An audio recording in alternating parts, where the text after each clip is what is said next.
एक कोणी करायचं असते ना त्याचं लावा. माझं बोला पुण्यातलं कुठलं काय हा? काय बोलतो मला शिकाय घेऊन दे कोणाला दाखवायचं लायसन कोणतं रिफ्लेक्टर मॅडम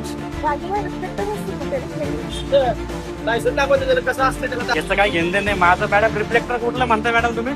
एक कोणी करायचं असते ना त्याचं लावा. याचे ट्रायंगल रिफ्लेक्टर तुम्ही म्हणताय काय साठी वापरतात काय साठी हा काय साठी असतं मोठं व्हेकल ऍक्ट कोणच्या मध्ये सांगितलं का फ्रंटला ट्रायंगल रिफ्लेक्टर पाहिजे हा सगळ्या गाडीला कोणच्या म्हणजे सगळे लावते म्हणजे मी लावायचं ना ओके मारा पाहिजे कोर्टात भरतो तुम्ही कोर्टात नाही आला तेव्हा डिजिलॉकरवर फाईल मारू नका प्लीज हे अलाउड नाही रिफ्लेक्टर दिले कंपनीनं गाडी ब्रेकडाऊन झाल्यावर मागे 100 मीटर लावायला बार बार क्यों बताना पडता समज में नहीं आ रहा